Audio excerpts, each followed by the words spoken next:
Boa noite a todos os nossos irmãos espíritas, todos os nossos irmãos do Centro Espírita Casa da Paz. É com muita alegria que nós temos mais essa oportunidade de encontro, mais essa oportunidade de nos reunirmos no entorno da mensagem espírita. Para que nós possamos iniciar o nosso estudo, para que nós possamos nos preparar, nos harmonizar, eu elegi aqui o capítulo 93 do livro Caminho, Verdade e Vida, pelo Espírito Emmanuel. O nome desse capítulo é Alegria Cristã. Mas a vossa tristeza se converterá em alegria. Isso está no Evangelho de João, capítulo 16, versículo 20. Nas horas que precederam a agonia da cruz, os discípulos não conseguiam disfarçar a dor, o desapontamento.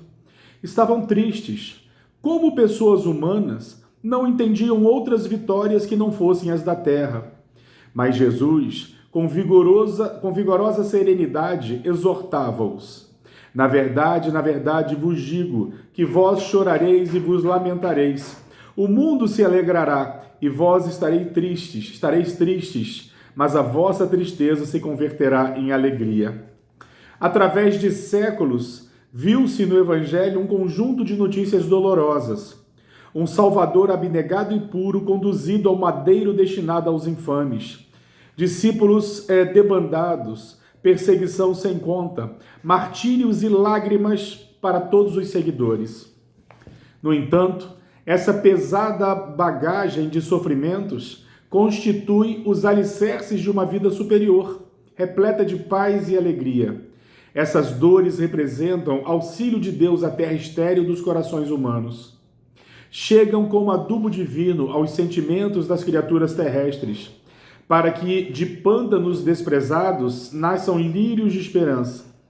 Os inquietos salvadores da política e da ciência na crosta planetária receitam repouso e prazer, a fim de que o espírito chore depois, por tempo indeterminado.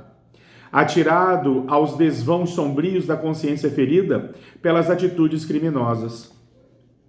Cristo, porém, evidenciando suprema sabedoria, ensinou a ordem natural para a aquisição das alegrias eternas, demonstrando que fornecer caprichos satisfeitos, sem advertência e medida, às criaturas do mundo, no presente estado evolutivo, é depor substâncias perigosas em mãos infantis. Por esse motivo, reservou trabalhos e sacrifícios aos companheiros amados, para que não se perdessem na ilusão e chegassem à vida real com um valioso patrimônio de estáveis edificações. Eis porque a alegria cristã não consta de prazeres da inconsciência, mas da sublime certeza de que todas as dores são caminhos para júbilos imortais.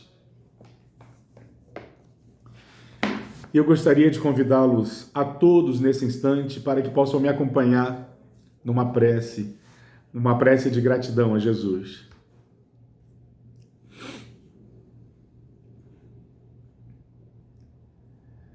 E assim, Senhor, eis-nos aqui, mais uma vez reunidos em Teu nome, te buscando em prece, Senhor, para te agradecer principalmente por todas as oportunidades que temos, por cada dia, pelo pão nosso que não nos faltou, pelos nossos abrigos, pelos nossos agasalhos, pelos nossos amigos, pelas nossas famílias, até mesmo pelas dificuldades que enfrentamos, Senhor.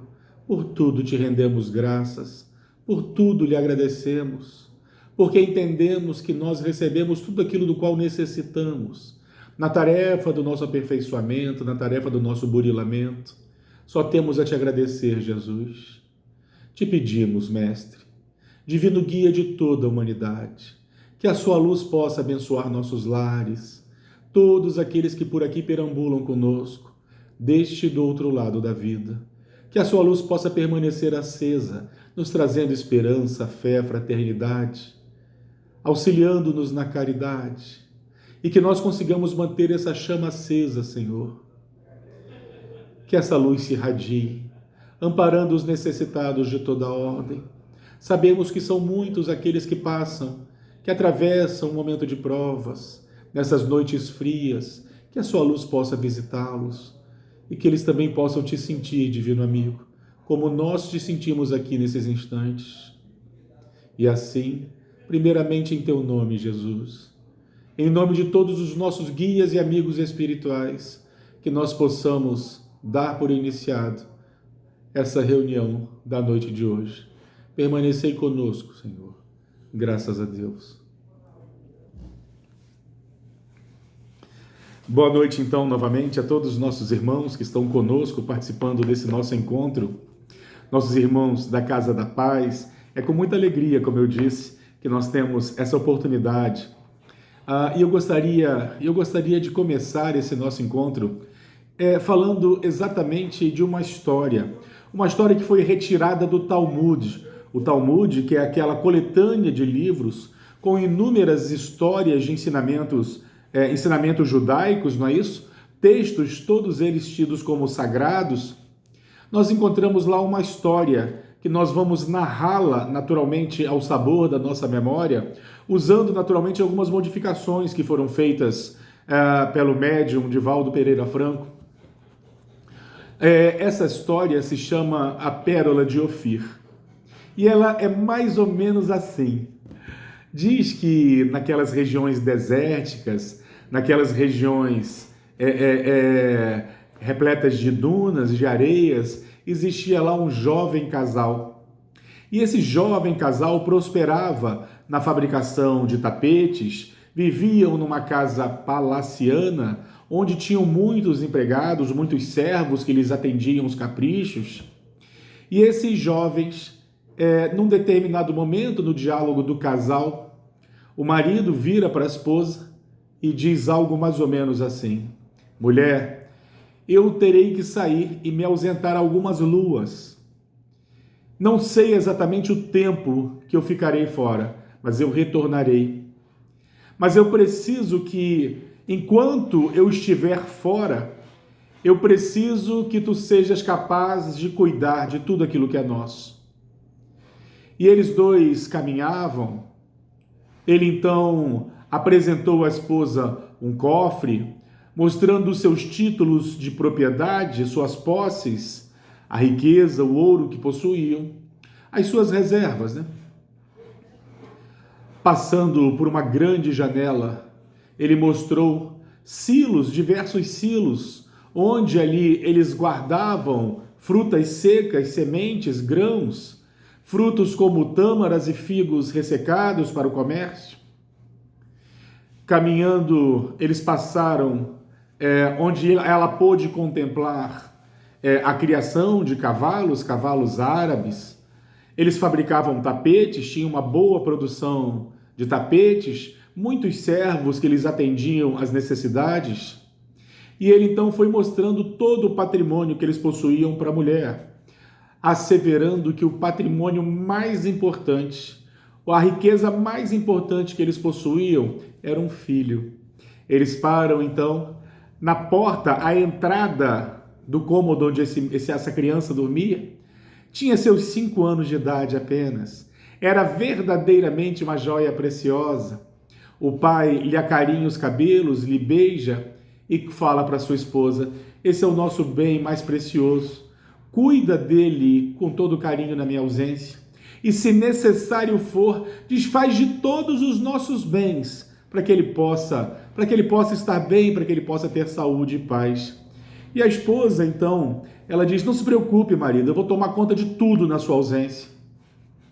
Não se preocupe, eu darei o meu melhor. E eu tenho certeza que quando você voltar, eu tenho certeza que você vai encontrar tudo de acordo com as suas expectativas.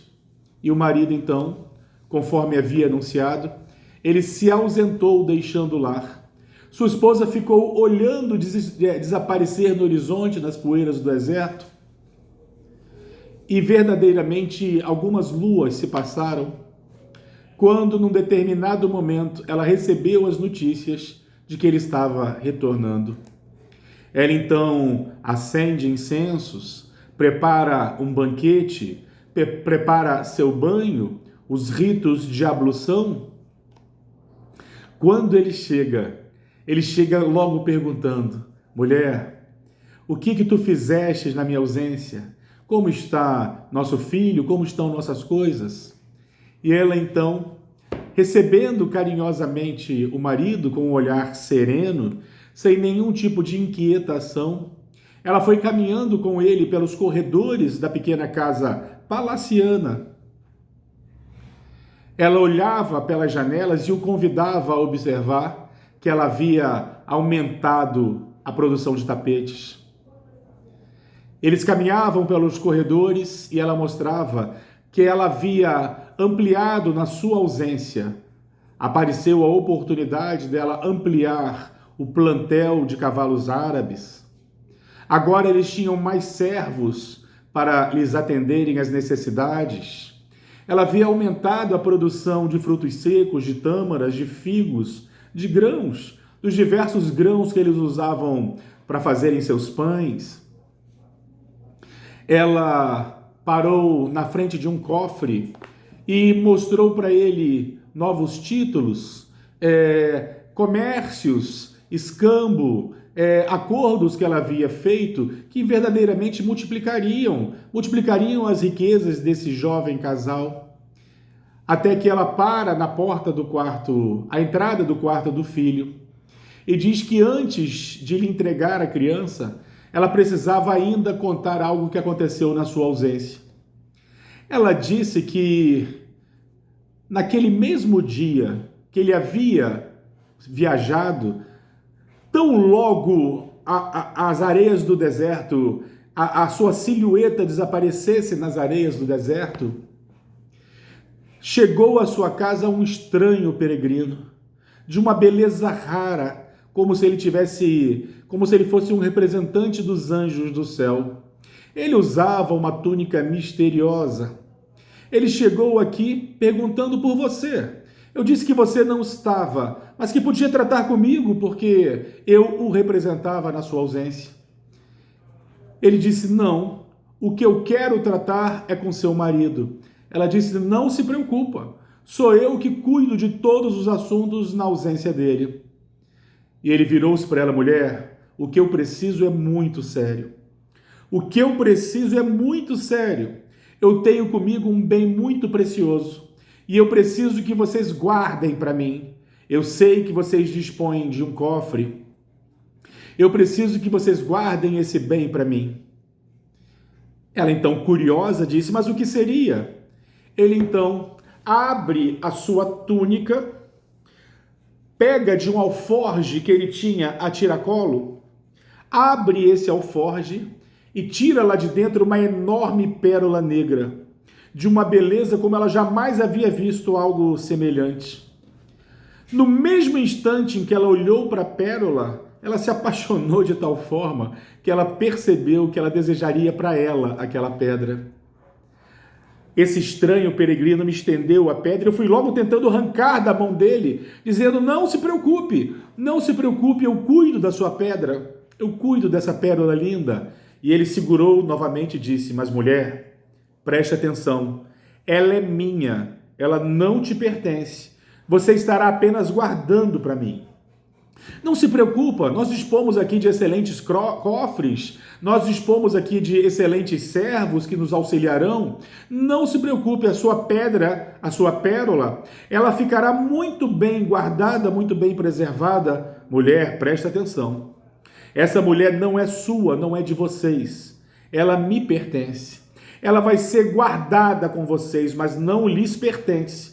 É para vocês guardarem, zelarem por ela, mas ela não te pertence. Não se preocupa, pode ir, não se preocupa. Foi se apoderando da pérola, botando contra o peito.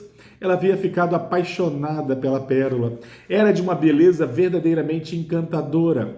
Ela jamais tinha visto algo tão bonito em toda a sua vida. E ela foi imediatamente empurrando aquele peregrino, dizendo: não se preocupe, pode ficar tranquilo, pode viajar em paz. Que a sua pedra, a sua pérola, a chamada pérola de Ofir, ela vai ficar bem guardada conosco.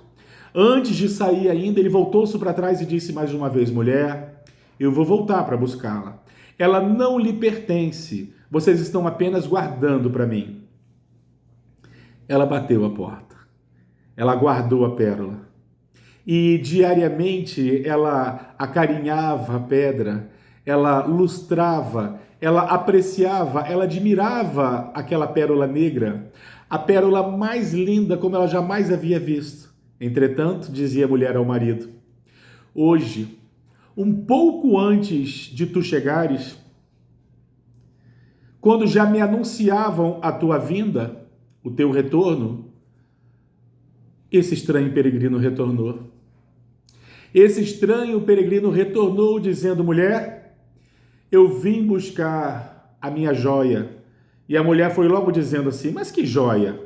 A joia que eu deixei contigo. Ela disse: impossível, nós não temos necessidade disso. Nós possuímos muitas riquezas, tenho certeza que sua joia não ficou aqui. Mulher, ela é minha. Eu te avisei que ela não lhe pertenceria. Vocês estavam apenas guardando essa joia para mim. Ela sempre me pertenceu. Vocês apenas guardavam-na, protegiam-na, mas ela sempre foi minha. E a mulher disse: não, eu não sei do que você está falando. Por favor, vá embora, se retire. Ela não te pertence mais. E o estranho peregrino mais uma vez asseverou: mulher, é minha. Eu vim para buscá-la. A mulher, nesse instante, faz uma pausa na sua narrativa e pergunta ao marido: o que eu deveria fazer, marido? O marido, então, obtemperou, dizendo: ora, se ele deixou claro desde o início que ela não nos pertencia e ele a queria de volta, a única coisa que nós poderíamos fazer era devolvê-la. A mulher, então, abaixou a cabeça e disse: eu fui obrigada a devolvê-la. Ela abriu as cortinas do aposento, onde estava ali o corpo inerte do filho de 5 anos que havia desencarnado. Ela voltou-se para o marido e disse: ele veio buscar a joia de volta. Ela não nos pertencia, eu fui obrigada a entregar. Nós não somos donos da vida. A morte biológica é uma fatalidade que nos assaltará a todos em algum momento. Se temos uma certeza nessa vida, é a fatalidade da morte biológica. Todos nós, em algum momento, teremos que deixar para trás essa velha matéria. Aqueles a quem amamos não nos pedem permissão para isso, para se ausentarem fisicamente, porque faz parte da vida. Nós, espíritas, temos uma vantagem por entendermos, por termos a certeza de que a vida continua. A vida não é esse instante. Nós estamos aqui para o nosso burilamento, para o nosso progresso, mas a verdadeira vida está além disso, porque nós não somos seres materiais tendo uma experiência espiritual. Nós somos todos seres espirituais tendo uma pequena experiência material.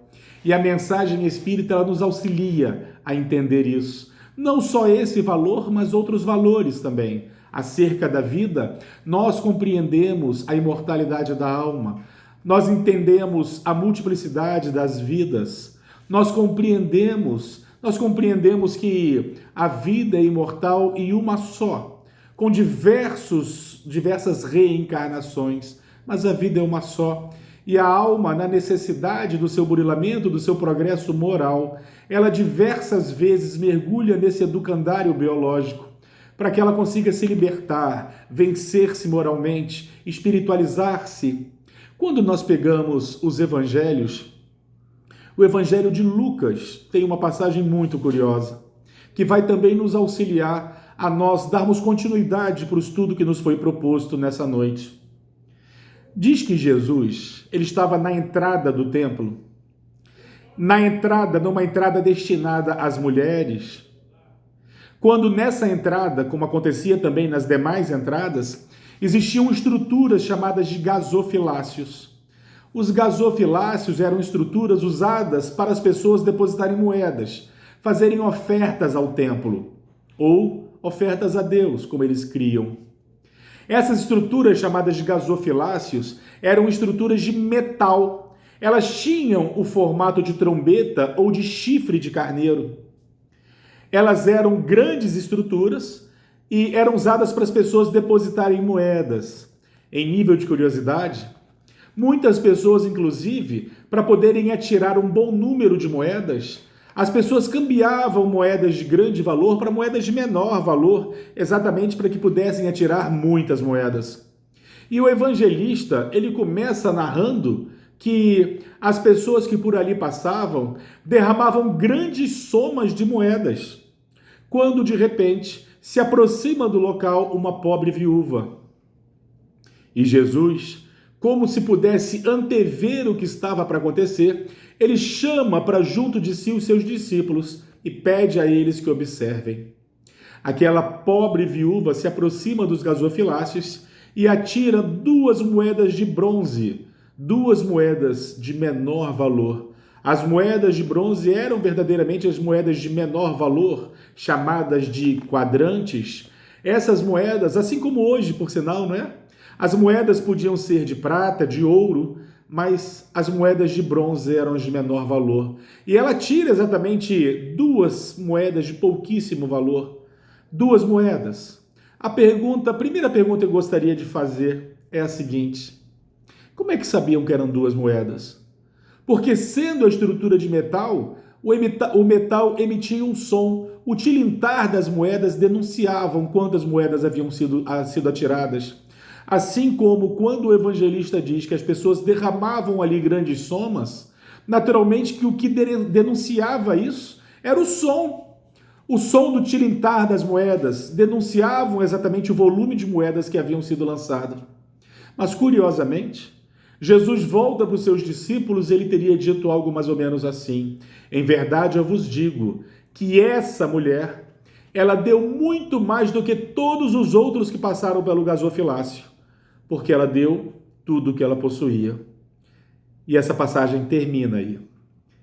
E essa passagem ela é repleta de grandes lições. Vamos meditar, porque essa passagem vai verdadeiramente nortear todo o nosso estudo essa noite. Ora, aquela mulher havia tirado 2 moedas de menor valor no gasofilácio. Primeiro, vamos tentar entender quem era essa mulher. Segundo o evangelista, ele a apresenta como sendo uma pobre viúva.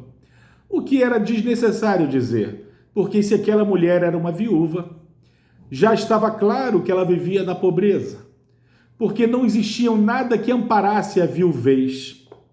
O que acontecia com essas mulheres quando se tornavam viúvas é que elas eram convidadas a se casarem novamente com a mesma linhagem do marido, com seus irmãos, caso houvesse disponibilidade. Ou seja, na ausência do marido pela morte, na viuvez, ela tinha que se casar com o primeiro irmão, com um irmão do marido, exatamente para que ela permanecesse como pertencente àquela linhagem, àquela família, havendo então disponibilidade. Não havendo então um cunhado, havendo então um cunhado solteiro, ela teria que imediatamente casar-se com ele, caso ele topasse. Era natural que muitas mulheres não tivessem possibilidade de se casarem novamente com um cunhado. Então muitas permaneciam ao abandono, à pobreza, à miséria, não é isso? Então quando o evangelista diz que era uma pobre viúva, bastava ele ter dito que era uma viúva. Já estava entendido que era uma mulher pobre, uma mulher desassistida. E aquela mulher, ela derrama no gasofilácio as 2 moedas de bronze e as moedas de menor valor. Mas curioso é esse comentário de Jesus. Jesus teria dito então aos seus discípulos que aquela mulher, mesmo atirando as 2 moedas de menor valor, ela deu muito mais do que todos os outros. Ora, tem um problema muito grave nessa passagem. Ora, se aquela mulher havia tirado apenas 2 moedas, 2 sextantes, 2 pequenas moedas de bronze, em nível de curiosidade semelhante ao que acontece com o real, não é isso? A moeda de menor valor, ela também é avermelhada como o bronze, ela também é uma liga rica no bronze, exatamente porque a moeda de 5 centavos, né? Exatamente porque são as moedas de menor valor, é um metal menos valioso. Ora, tem algum problema? A pessoa não precisa ser formada em matemática, em engenharia ou em economia para entender que algo está errado nessa afirmação de Jesus. Aquela mulher não deu mais do que os outros, porque ela só deu 2 moedas. Enquanto o evangelista diz que os demais haviam derramado grandes somas, ela só tirou 2 moedas. Como pode 2 ser mais do que grandes somas? Nós imaginamos que grandes somas sejam uma quantidade tão grande que seja até difícil de calcular. Aí Jesus então completa dizendo: ela deu mais, porquanto ela deu tudo o que ela possuía.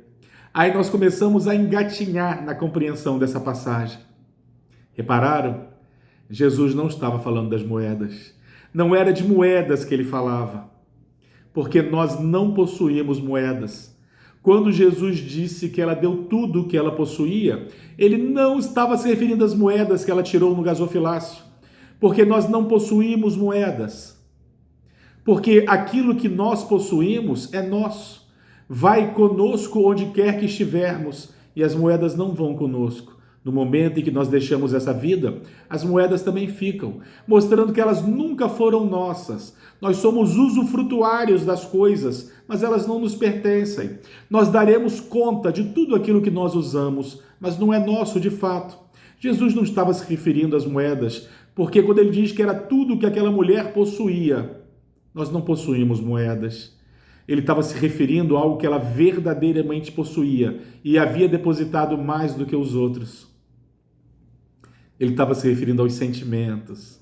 Ela, ao jogar aquelas moedas, foi com um sentimento devocional, verdadeiramente acreditando estar servindo a Deus, verdadeiramente se mostrando temente a Deus. Aquelas pessoas que derramavam grandes somas, com a preocupação de jogarem muitas moedas, aquelas pessoas talvez quisessem apenas aparentar dedicação, religiosidade, fé, temência a Deus. Aquela mulher não. Ela não se preocupou nem com o constrangimento de atirar as 2 moedas de menor valor. Foi a sinceridade que fez a diferença. Ela foi extremamente sincera no seu gesto, fazendo com que verdadeiramente ela tivesse dado muito mais do que os outros. Os outros, às vezes, faziam isso como um rito, como uma necessidade social, se preocupavam com a aparência e com o que os outros iam pensar. E aquela mulher não. Ela acreditava verdadeiramente que ela estava dando a Deus.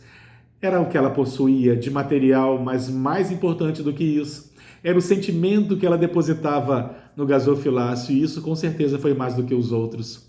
Essa passagem nos convida a uma reflexão. O que verdadeiramente é nosso na vida? O que vai conosco?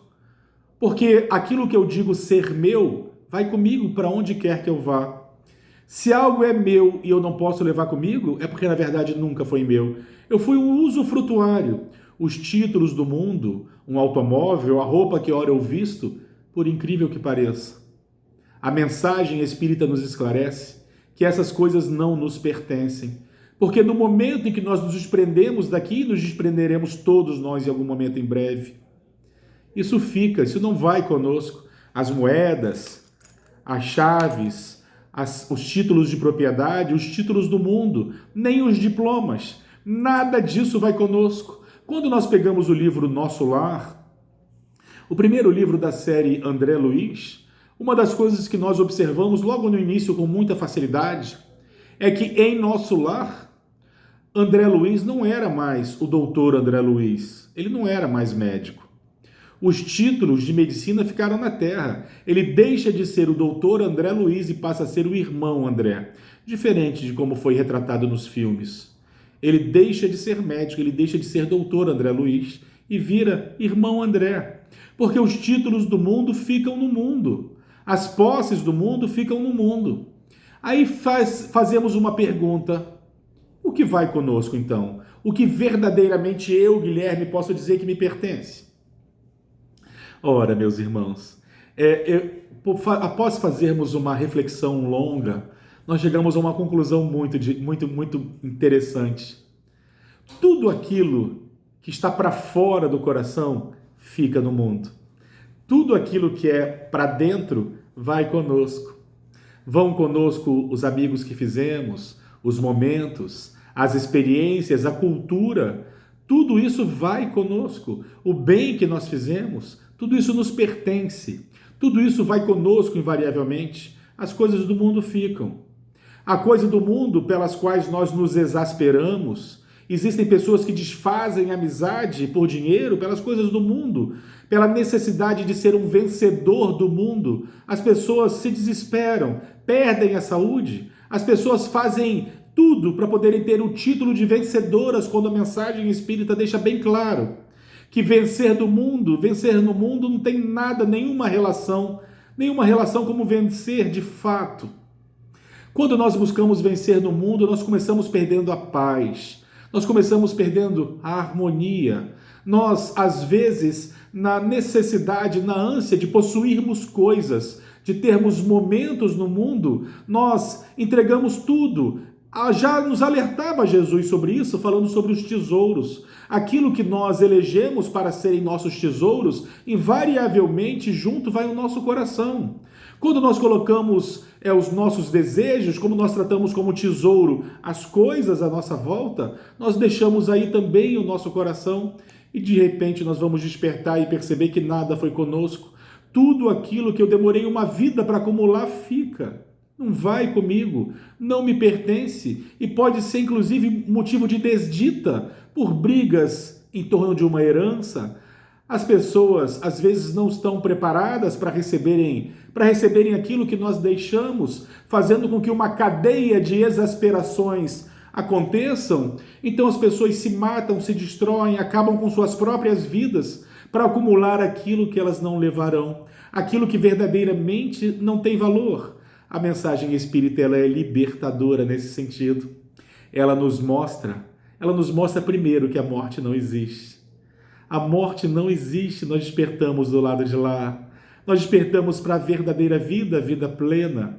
A morte não existe. E a mensagem espírita também nos ajuda na atribuição dos valores que estão, das coisas que estão à nossa volta.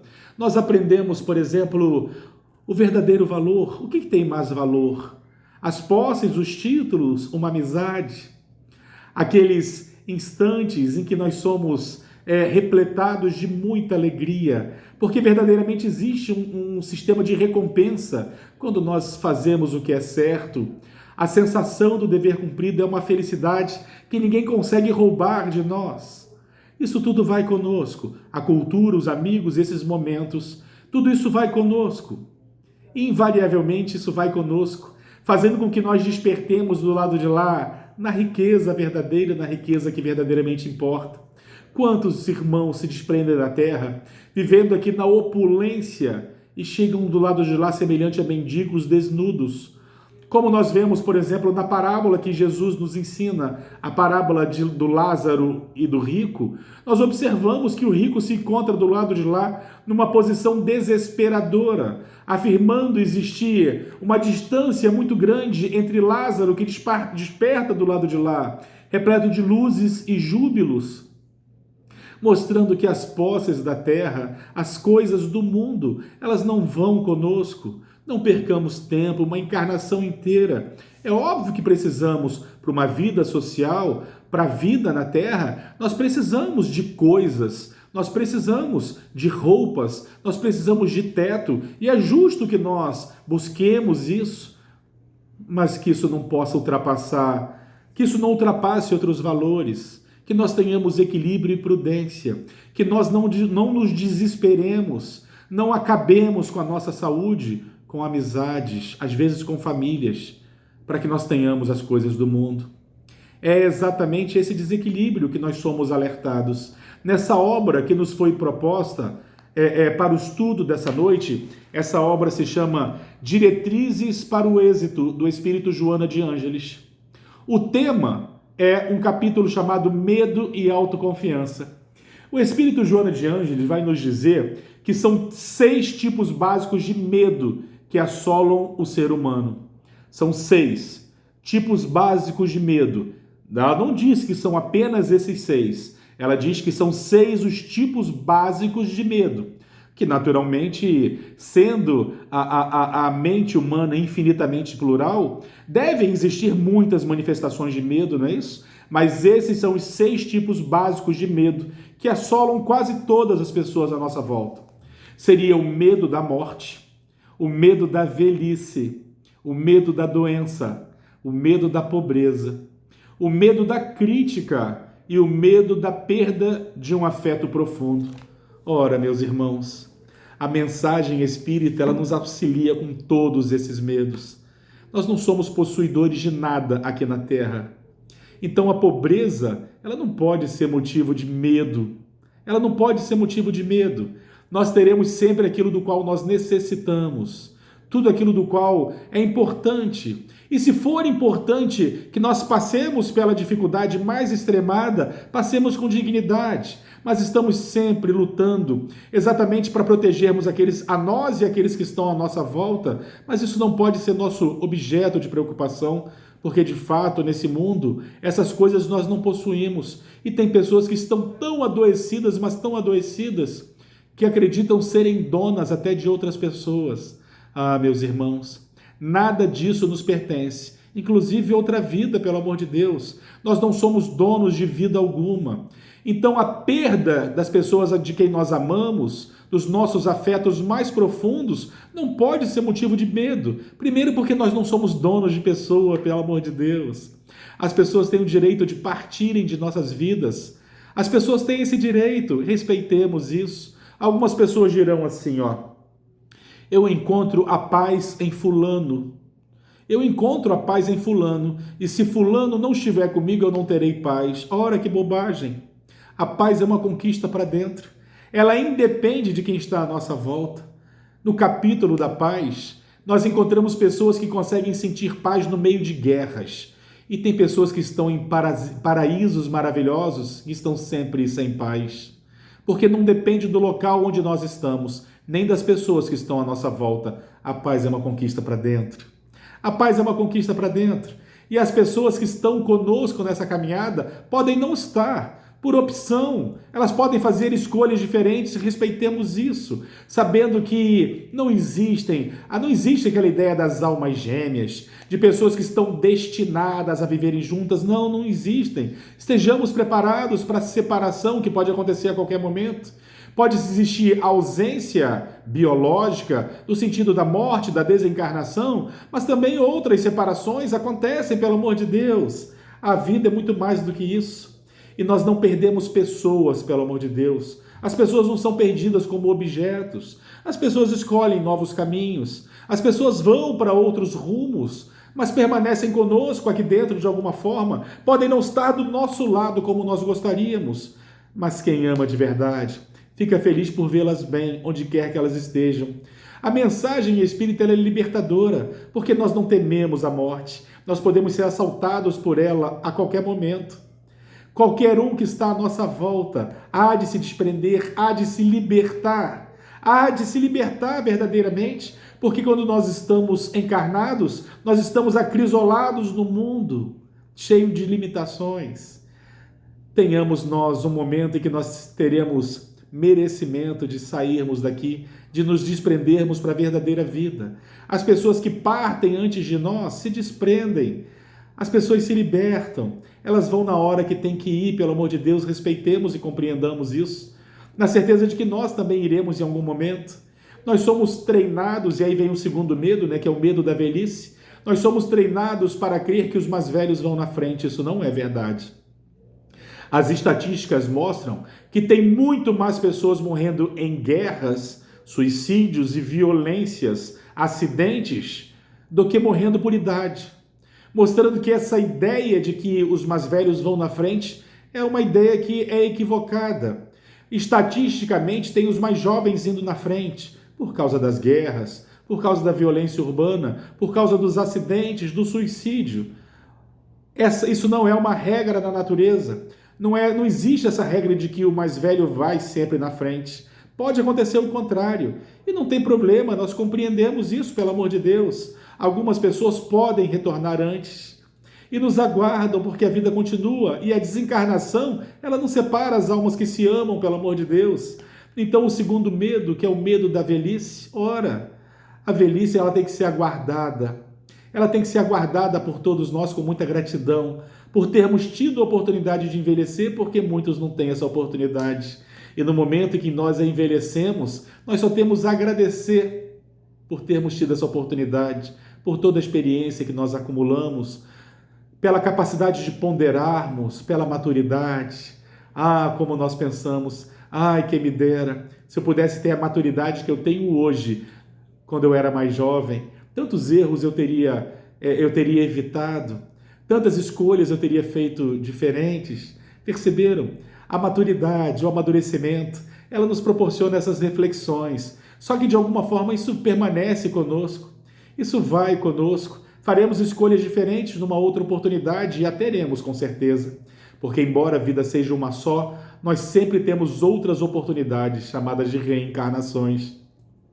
Então, o segundo medo, que é o medo da velhice, apontado por Joana de Ângeles, na verdade, não devemos temer a velhice, porque se nós tivermos o privilégio de alcançá-la, só temos que agradecer pela oportunidade de nos prepararmos para o retorno à vida espiritual.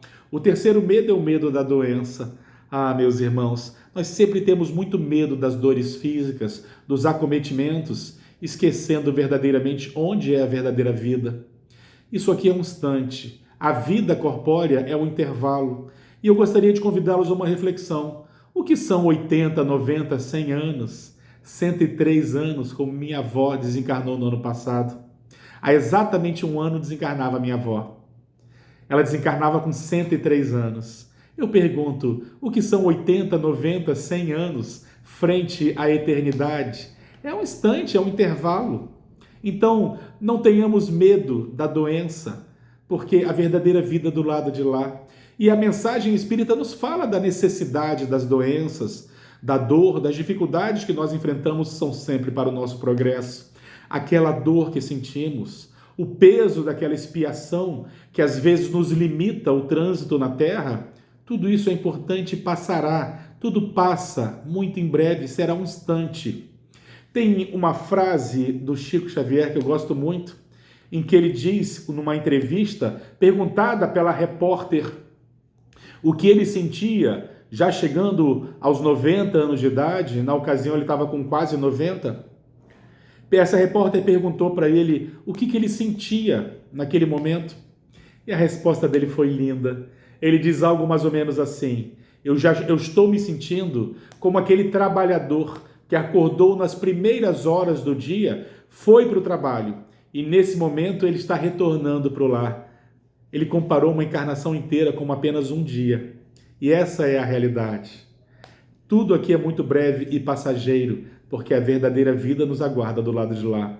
Não temamos a velhice ou a doença, não temamos a pobreza, porque nós necessitamos de fato de muito pouco.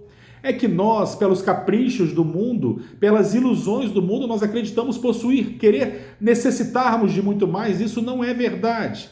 Pelo contrário, Jesus, no Evangelho de Mateus, ele recomenda aos seus discípulos, ele recomenda que eles não tenham 2 cajados, 2 capas, 2 túnicas, 2 alforjes, 2 pares de sandália. O que Jesus está dizendo com isso? Para que nós nos preocupemos com o necessário.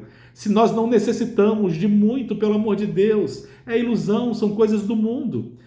O que nós precisamos, o essencial, está diretamente relacionado à felicidade.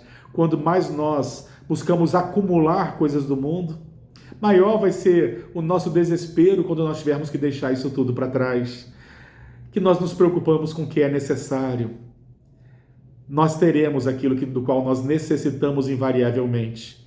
Todos nós, sem exceção, nós teremos aquilo do qual nós necessitamos. É muito mais importante isso. E depois nós temos aqui o quinto medo, né? O quinto medo, que é o medo da crítica. Nós, vivendo em sociedade, temos muito medo da nossa imagem, da percepção que os outros têm a nosso respeito. Ah, meus irmãos, o que os outros pensam a nosso respeito, sinceramente, é problema deles. O nosso compromisso é com a nossa consciência.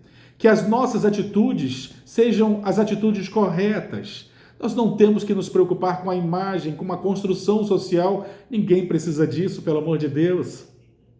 Aos outros, nós damos o direito de ser como eles quiserem ser. A nós, o compromisso de sermos melhores a cada dia. E se ainda assim existirem críticas a nosso respeito, não temos controle sobre isso. Não temos controle sobre isso. Não nos preocupemos com as imagens, não nos preocupemos com a opinião alheia a nosso respeito. Nós sabemos de fato o que nós fazemos, onde nós acertamos, nós sabemos, nosso íntimo, nossa consciência, nós sabemos. Se nós formos passar a vida nos preocupando com o que os outros pensam a nosso respeito, com a crítica que podem fazer a nosso respeito, nós não vamos ter paz, nós jamais teremos paz. Então vivamos a nossa vida com a consciência tranquila, com a consciência tranquila de que nós devemos fazer o que deve ser feito, o melhor. A mensagem espírita ela é libertadora. Ela verdadeiramente nos liberta desses conceitos do mundo. Quando ela nos ensina que a verdadeira vida nos aguarda, que isso aqui é transitório, é temporário, que nada aqui de fato vai conosco ou nos pertence, nós, espíritas, somos convocados a rever nossos valores. E, sinceramente, é libertador nós não termos a preocupação, por exemplo, com a imagem, o que os outros pensam a nosso respeito, não nos preocuparmos com a doença, com a velhice, não nos preocuparmos, enfim, com a morte, com a ausência daqueles de quem nós amamos, porque as almas que se amam não se perdem, pelo amor de Deus. Nós não perdemos pessoas. Não existe isso de perder pessoas. As pessoas se afastam temporariamente, mas é um instante, é um intervalo. Tudo isso aqui há de passar rapidamente. E quando a gente olhar para trás, vai perceber que tudo não passou de um instante. Semelhante a um retorno para o lar depois de um dia de trabalho, como comparava Chico Xavier. Meus irmãos, a verdadeira vida é muito mais do que isso aqui tudo. É muito mais. Que nós não nos preocupemos demasiadamente com as coisas do mundo, porque as coisas do mundo ficam no mundo. Imagina o desespero daquelas pessoas. Imaginemos o desespero daquelas pessoas que olham para os seus títulos, para as suas posses, para as suas propriedades, que julgam serem suas propriedades. A pessoa olha para o horizonte, uma imensidão de terras. Ela massageia a barriga e diz: é tudo meu, quando na verdade nada é dela. Imagina o dia que ela descobrir que tudo aquilo que ela julgava ser dela não lhe pertence, era apenas um empréstimo, e será cobrado contas. Ela vai ter que prestar contas de tudo aquilo que foi dado para sua administração, porque tudo é de Deus, tudo é empréstimo. Nós teremos que dar conta, e as pessoas, às vezes, para acumular grandes propriedades, enormes títulos de terra, para acumularem as coisas do mundo, joias, automóveis, para poderem se exibir com bebidas caras, com roupas caras, as pessoas ultrapassam os limites da ética, passam por cima de outras pessoas, às vezes desviam verbas, às vezes trabalham duro com sinceridade, mas deixam de lado um filho, deixam de lado a família, deixam de lado a vida, para poder acumular cada vez mais. É ilusão, é ilusão. Qual o valor? Qual será o valor monetário? Qual o valor monetário de um tempo de qualidade com nossos filhos, com aqueles com quem nós amamos? E às vezes, para conseguir as coisas do mundo, nós deixamos os filhos. Às vezes, pelas coisas do mundo, nós deixamos um pai, uma mãe, um idoso que amamos. Nós deixamos para conseguirmos as coisas do mundo, pelo amor de Deus. Isso é um conceito muito equivocado. Precisamos do que é necessário e nós teremos aquilo do qual nós temos necessidade. Não nos exasperemos, não nos desesperemos pelas coisas do mundo. Nós teremos tudo aquilo do qual nós necessitamos. Façamos a nossa parte.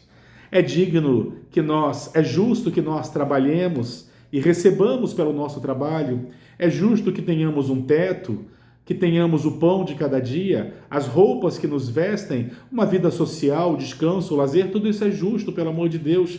Entretanto, tenhamos a consciência, a certeza de que nós teremos aquilo do qual nós necessitamos. Algumas pessoas julgam necessitarem bem mais, mas se fizerem uma análise sincera, perceberão que nós não precisamos de tanto assim. Isso tudo é um instante. É um instante. Quando nós olharmos para trás, vamos ter percebido que foi só um instante.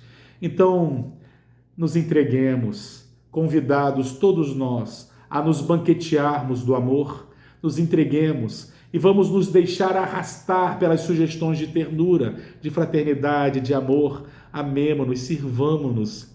Somos invadidos verdadeiramente de alegria, como um sistema de recompensa que todos nós temos. Quem nunca que sentiu aquela sensação agradável do dever cumprido, do serviço pelo próximo, caritativo? Ora, meus irmãos, é muito fácil de entender isso. Se Deus é amor, na definição do evangelista João, Deus é amor. Uma frase, Deus é amor. Ora, se Deus é amor e nós somos feitos por Deus, somos centelhas desse amor.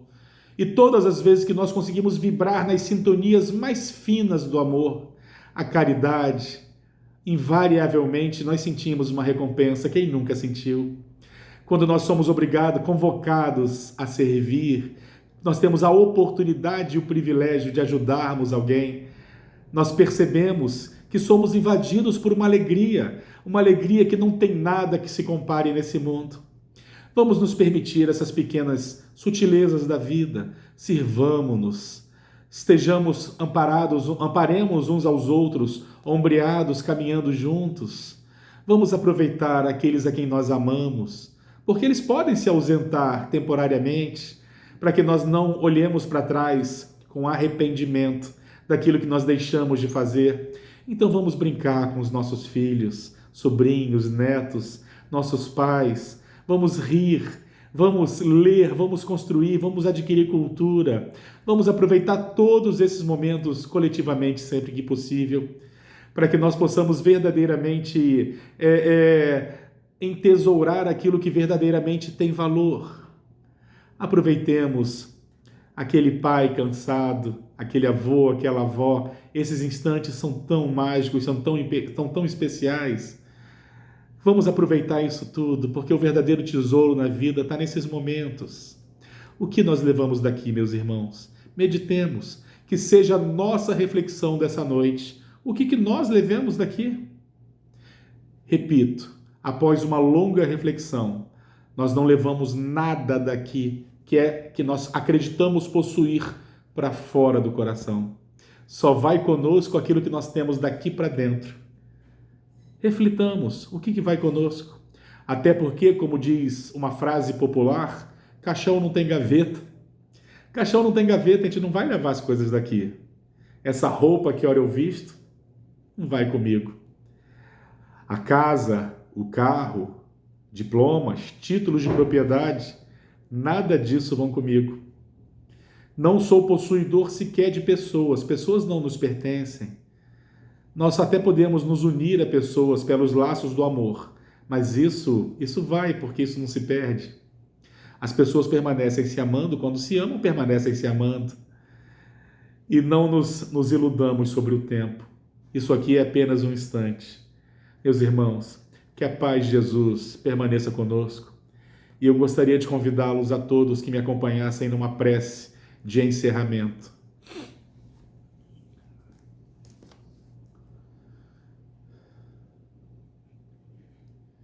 E assim, Senhor, após esses instantes em que se derramaram sobre todos nós, sobre nossos lares, toda essa luz, nós te pedimos, Senhor, que a tua luz permaneça acesa em nossos corações, em nossos lares, nos trazendo a paz que necessitamos.